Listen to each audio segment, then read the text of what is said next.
Dr. Baker has, or Senator Baker has already referred to comments as genocide. I don't think anybody here is promoting genocide. However, Dr. Peterson, can you comment on the notion of respect where some of your critics say, why can you not just respect your students, just use the gender-neutral pronouns? How do you respond to that? Okay, then why is conversion therapy a problem?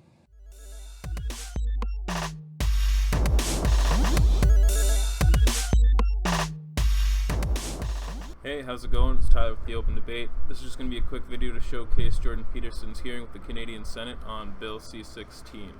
So there's been a lot of controversy around this bill, but it basically adds gender identity and gender expression to the Canadian Human Rights Act and Criminal Code as prohibited grounds of discrimination.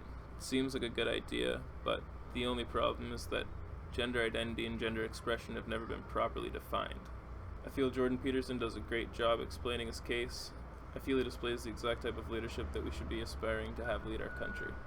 Jordan Peterson has been a modern-day warrior in the fight for free speech, and I would happily support him if he were to run for Prime Minister in 2019. With that in mind, here are a few clips from the Senate hearing, and as always, links will be in the description below. I'm Tyler with The Open Debate, and enjoy. Why can you not just respect your students, just use the gender-neutral pronouns? How do you respond to that? Well, first of all, I'd have to be convinced that doing so would do more good than harm, and I don't believe that. And I think I'm actually in a reasonable position to justify my claim. I think that the danger that's intrinsic to the law far outweighs whatever potential benefit it might produce, especially given that there's no hard evidence whatsoever for any benefit.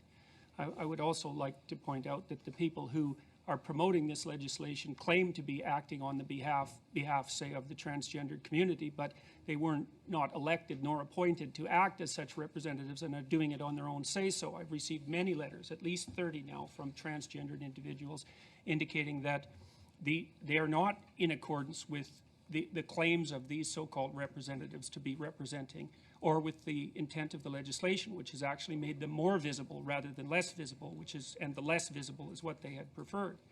With regards to respect, is that you don't meet people, generally speaking, in a mutual display of respect. You generally meet people in a mutual display of alert neutrality, which is the appropriate way to begin an interaction with someone, because respect is something that you earn as a consequence of reciprocal interactions that are dependent on something like reputation, which is also a consequence of repeated interactions. And so the notion that addressing someone by their self-defined self-identity is necessarily an indication of basic human respect for them, I think is an entirely spurious argument, especially given that there's no evidence that moving the language in a compelled manner in this direction is going to have any beneficial effect.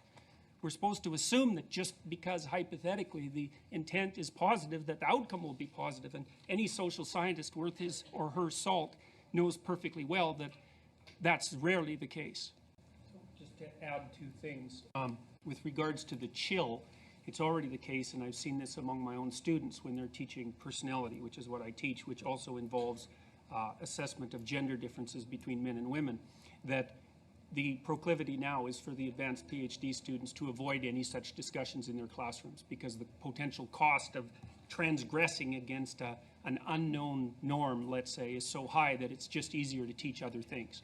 And so I've seen that clearly and with multiple people. And I would also say that it's no trivial matter that the Department of Justice's link to the Ontario Human Rights Commission and their statements about how this legislation was going to be interpreted mysteriously disappeared in the middle of December. Of all the things that have happened to me, happened in relationship to this that I've been studying, I think that was the most chilling. It's like, because it was the, what would you say? It was the smoking pistol, right? Because the issue is, what's the right level of analysis? Are you just supposed to look at the legislation? Well, since the Justice Department said, no, you're supposed to look at the surrounding policies, well, that's what I did, and that's what I based my case on. And then all of a sudden, the link to those, the link tying those two things together just vanished, and people had to go into the Internet archives to fish it back out so that it could remain part of the public record. I think that's absolutely scandalous.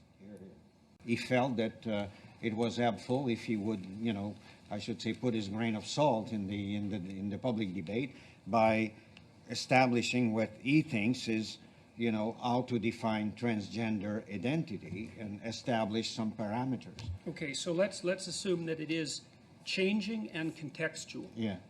Okay, then why is conversion therapy a problem? See, this is what, see, the thing is that when I started opposing this bill, people immediately assumed that I was transphobic and racist and all these other epithets that they're perfectly willing to trot forth at a moment's notice.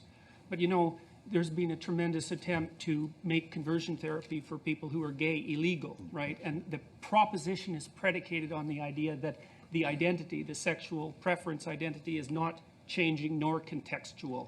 It's fundamental, and really what that means is that it's grounded in something like biology. It's okay, fine, let's scrap that, okay? Now it's going to be changing and contextual.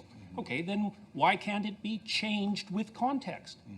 And so this is part of the problem with the policies, is they're so incoherent that they're going to work against the people that they're designed to protect.